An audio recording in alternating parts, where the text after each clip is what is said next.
Assalamualaikum warahmatullahi wabarakatuh. Salam dan bahagia Bapak Ibu guru hebat. Perkenalkan, saya Agus Yunianto, calon guru penggerak angkatan 11 dari SMK Negeri 2 Kabupaten Tebo, Provinsi Jambi. Pada video kali ini, izinkan saya untuk memaparkan hasil aksi nyata modul 1.4 Budaya Positif di SMK Negeri 2 Kabupaten Tebo. Selamat menyaksikan. Assalamualaikum warahmatullahi wabarakatuh. Waalaikumsalam warahmatullahi wabarakatuh. Ya, semangat sekali. Gimana kabarnya anak-anak? Baik, Pak. Sehat? Sehat. Sehat lah. Belajar dengan Bapak harus sehat ya kan? Ya. Sehat nanti. Nanti ya kan. Oke, sebelum memulai pembelajaran kali ini, Bapak mau mengadakan yang namanya ice breaking ya. Untuk apa? Untuk membangun semangat kalian untuk belajar ya. Devika, siap? Siap, Pak. Siap, harus siap. Berat, jangan balik kanan ya kan. Oke, ice breakingnya tuh gampang sekali. Apa ice breakingnya? Kamu tahu bumi? Tahu. Bumi itu bentuknya Bulan. ya, pasti kamu udah tahu semua ya. Pasti bumi itu bulat, nggak ada bumi yang kotak, nggak ada ya kan. Nah, buatannya si Linda ya kan. Oke, pokoknya itu bumi bulat ya. Berarti kalau misalkan saya sebutkan angka, misalnya 804 itu sama dengan 3. 804. Berapa? 804. 3, Pak. 4. Oke, perhatikan ya. 804. Tiga. Oke, itu bumbunya ya. Kalau cluenya itu bumi itu Bulan. Oke. Ya, paham ya? Masa 804 anunya 4 ya kan nggak mungkin ya kan? Enggak, Pak. Oke. Berarti 8.004 dulu. Kamu ini harus harus fokus ya, itu harus fokus karena seorang siswa tuh harus fokus belajar ya kan. Dan siswanya di dalam sekolah tapi pikirannya entah kemana entah itu kan nggak sinkron nanti ya. Harus fokus, jangan berpikiran yang macam-macam. Pokoknya sekolah belajar, fokus belajar ya. Oke, diingat ya, nanti saya tunjuk ya kan. Makanya berarti kamu harus fokus. Nah, cluenya itu apa? Bumi itu Bulat, iya. 300.000 sama dengan berapa, Flora?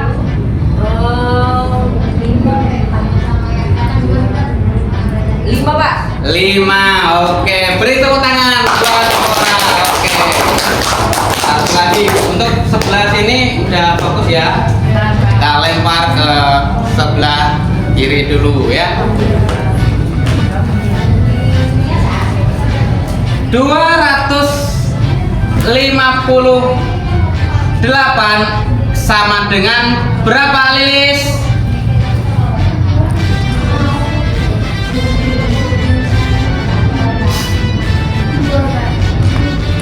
Berapa, Lilis? 2. Tepuk tangan. Karena dia sudah konsentrasi. Konsentrasinya kemana? Ke depan, apalagi ke sampingnya ya. Enggak ya kan? Enggak, Pak. Oke, bagus. Satu lagi bagian yang di belakang. Oke, Noviana siap-siap ya. Oke. 101 sama dengan berapa? Si Anggun. Berapa, Anggun? 1. 2. 2.